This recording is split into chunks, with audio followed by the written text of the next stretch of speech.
My name is Elara Vance, and on the cool, rain-slicked morning of October 26th, I discovered the precise, devastating cost of a silver spoon when it's mistaken for a scepter. The day began as it always did. A ritual of quiet focus in a world not yet awake. The city lights of the financial district still glittered against the pre-dawn gloom. My office on the 47th floor a silent sanctuary. The aroma of dark roast coffee mingled with the hum of my workstation as I meticulously analyzed the Q3 performance metrics for our flagship client, Sterling Vanguard Group. They were more than a client. They were the bedrock who had anchored our tech firm, Innovate Dynamics. During the turbulent market of the previous year, that fragile piece was shattered not by a sound, but by a presence. The heavy oak door to my office flew open, crashing against its stopper with a violent thud. In the doorway stood Julian Davenport, 19 years old, draped in a $1,000 suit that couldn't hide his boyish frame or the petulant fire in his eyes.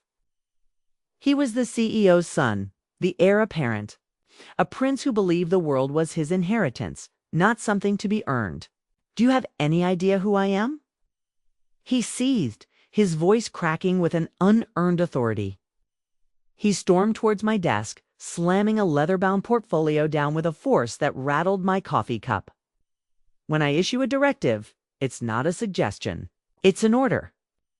I remained seated, my posture unwavering, a deliberate island of calm in his manufactured storm. "Julian," I said, my voice low and even, "I don't report to project interns.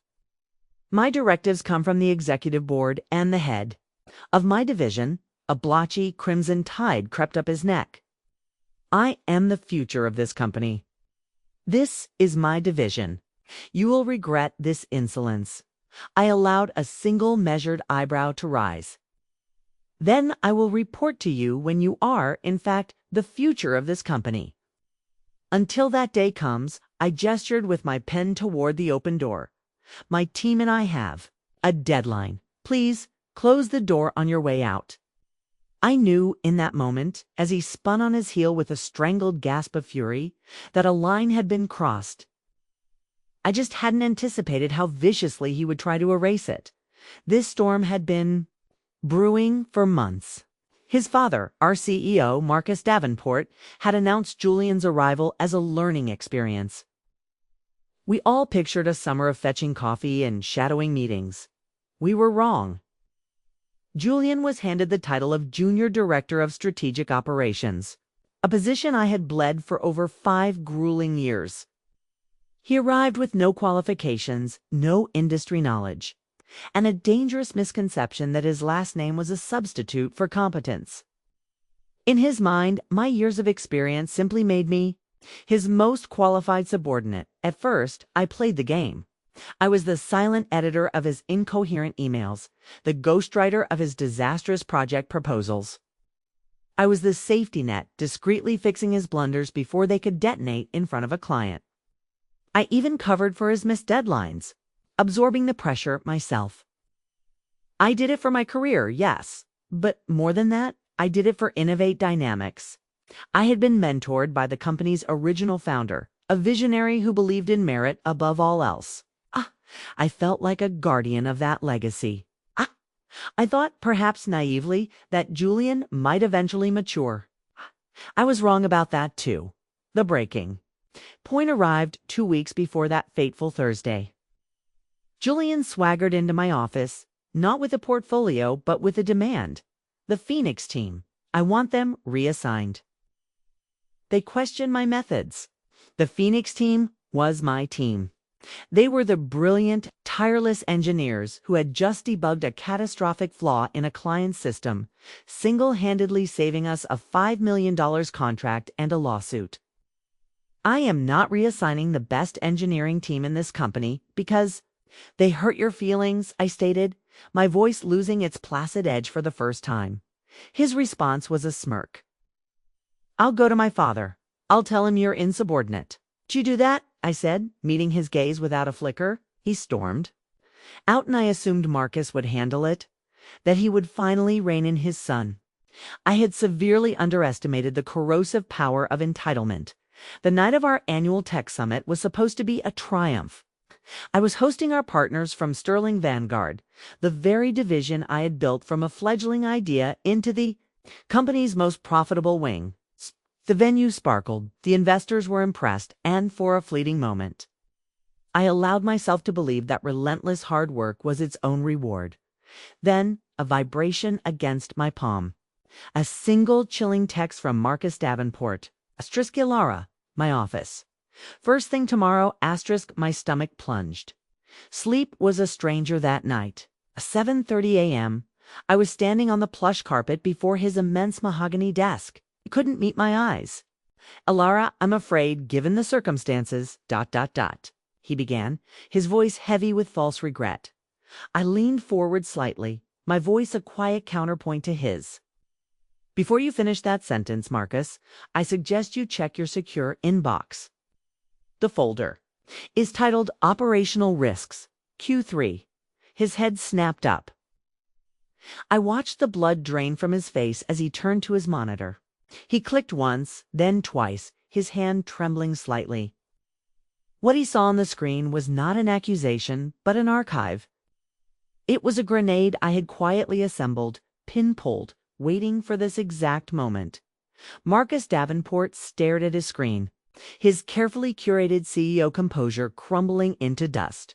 The folder I had sent him contained not just emails, but a meticulously organized dossier of incompetence and malfeasance. There were 67 pieces of evidence in total. Encrypted chat logs of Julian ordering the data analytics team to fudge quarterly numbers to align with his impossible forecasts. Server logs showing his unauthorized attempts to push a dangerously buggy software update to a major client. The very disaster my Phoenix team had averted. There were forwarded emails, brimming with his arrogant prose. Just execute and stop asking questions, and if this goes wrong, the blame will fall on your department, not mine. I stood in silence, letting the weight of the evidence suffocate. The air in the room. Finally, he sagged back in his leather chair, a long, defeated sigh escaping his lips. I had no idea it was this bad. I crossed my arms, my expression unyielding. Didn't you, Marcus?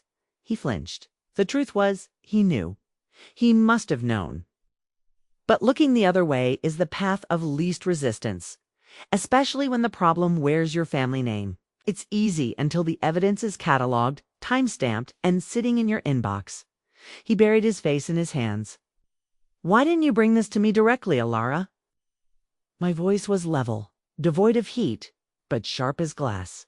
'Cause I was under the impression that this company was a meritocracy. And frankly, Marcus, I didn't want to be the one to hand you the shovel to bury your own family. His head lifted, his eyes a mixture of guilt and raw fear. The board of directors cannot see this. I'm not here to blackmail you, I said, taking a step closer. I'm here because your son, your junior director, tried to force me to dismantle my best team. He then tried to risk a multi-million-dollar contract because he was impatient. And when I refused, he promised me my career was over. I am here because I will not stand by and watch a spoiled child burn this company to the ground while you avert your gaze. The only sound was the faint whisper of the climate control system. Then a broken whisper from Marcus. What is it you want? A small, sad smile touched my lips. I want my team protected.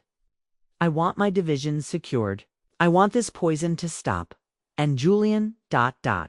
Julian is your problem to solve. I walked out of his office, my heart a frantic drum against my ribs. It wasn't about revenge, not yet. It was about drawing a line in the sand. But by the following Monday, I learned that Julian wasn't interested in lines. He was interested in demolition. The sabotage was subtle at first. Crucial emails I was suddenly left off. Key strategy meetings that were rescheduled without my knowledge. My division's budget. Approvals suddenly tangled in red tape. I saw Julian across the atrium, smirking as I was turned away from a meeting I should have been leading. He had the audacity to wink. Here's the fatal flaw of people like Julian Davenport. They think power is a weapon they can wield. They never understand that for some people, power is the foundation they quietly build. Brick by painstaking brick. A week later, Marcus summoned me again. "You were right," he said, his voice hollow. "He's out of control. And have you spoken to him?" Marcus looked away. A portrait of impotence. I tried. He won't listen. He threatened to go to the board himself. Alleged that you're the one destabilizing the company. I let out a short, sharp laugh. A 19-year-old threatening a hostile board action. It would be comical if it weren't so pathetic. "Elara," Marcus said, his face etched with agony, "I have to place you on administrative leave, temporarily, just to de-escalate, to calm him down. It's nothing personal." I stared at him, my gaze like ice. "It's never personal, is it, Marcus?" He winced. "I'll make this up to you, I promise." I already knew he wouldn't. He was choosing the path of least resistance again. He was going to sacrifice Metha, person who built his most profitable division to appease his delinquent son. I gave a single polite nod and walked out of his office, my head held high. I wasn't just walking out. I was walking into the next phase of a plan he couldn't possibly comprehend. What Marcus and Julian didn't know was that I wasn't standing alone. While they were plotting my exile, I was activating my coalition. 3 months prior, I had reached out to 2 people whose integrity I trusted implicitly: Isabella Rossi, our razor-sharp head of compliance, and Samuel Jones, our stoic, methodical senior legal counsel. Over coffee, far from the office's listening ears, I had laid out my growing concerns. Isabella had been blunt. "Elara, this is a hornet's nest. You poke it, we all get stung." Samuel had agreed. The board is loyal to Marcus. I looked them both in the eye. Then they need to see what their loyalty is protecting. This isn't about me, it's about the company we built. There was a long silence. Then Isabella leaned forward, her eyes glinting. "I'm in." Samuel gave a slow, deliberate nod. "Me too." That's when the real work began. Late nights turned into early mornings as we built an unshakable case. Samuel drafted confidential memos outlining the precise nature of Marcus Davenport's breach of fiduciary duty by allowing Julian's behavior to continue. Isabella, using her compliance access, uncovered that one of Julian's vanity projects had nearly exposed our proprietary source code, a violation of international tech security laws that could have resulted in catastrophic fines and a loss of all credibility. The final piece was Sterling Vanguard Group. I knew their head of partnerships, Evelyn Reed, not just as a client, but as a peer who valued competence above all else. I invited her to lunch. "Off the record, Evelyn," I began casually, "what's your firm's long-term outlook with us?" She gave me a long, knowing look. "Off the record, Elara. You're not at the helm of our account. We're reevaluating our entire 8-figure contract. We don't partner with companies run by children." That was the checkmate. The moment my administrative leave hit the company-wide server at 9:17 a.m. on a Tuesday, 2 things happened simultaneously. Isabella and Samuel submitted their joint 42-page report directly to the secure private server of the board of directors, and an official letter of concern from Sterling Vanguard Group landed on the desks of Marcus and every board member, explicitly linking their future business to the company's leadership stability. The review had begun. But it was never about me. By 11:30 a.m., the boardroom was in lockdown. Isabella texted me updates. Asterisk Marcus looks like he's seen a ghost. Julian tried to blame you. Board is tearing him apart. They want answers, not excuses. Asterisk, I read the messages with a profound and steady calm. The truth, once released, has a momentum all its own. At 2 p.m., my phone rang. Marcus, I let it go to voicemail. He called again and again. On the fourth call, I answered. "Elara," he croaked. We need to talk." We met in his office that evening. The cavernous room felt different, stripped of its power, felt like a tomb. "The board wants to meet with you in the morning," he said. He paused, the words catching in his throat. "They've asked for Julian's immediate and unconditional resignation, and for me to step down, pending an internal investigation." "That sounds appropriate," I said, my voice betraying no emotion. A bitter, broken smile crossed his face. "You did it. You destroyed him." I met his hollow gaze. "I didn't destroy anyone, Marcus. Julian did this to himself. All I did was turn on the lights." The next morning, I walked into the boardroom I had never been invited to. 12 directors with stone faces and piercing eyes.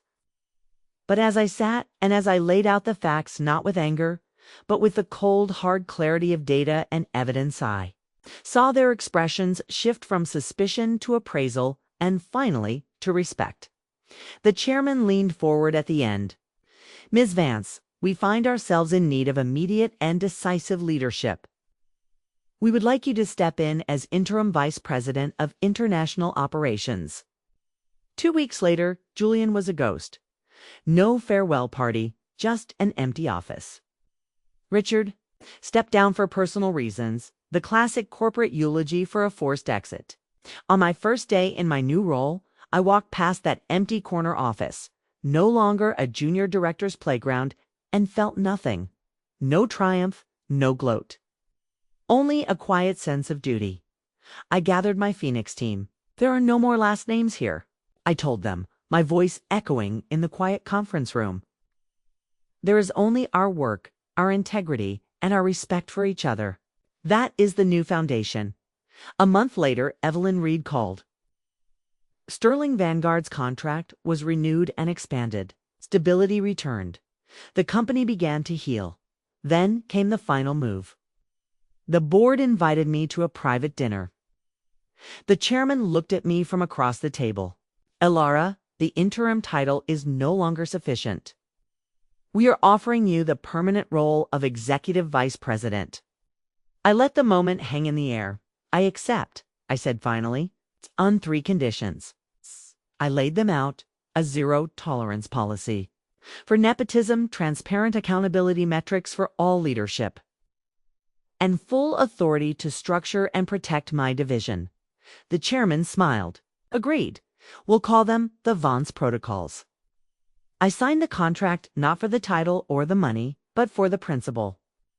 The last I heard, Julian was in Singapore trying to launch a startup with his trust fund.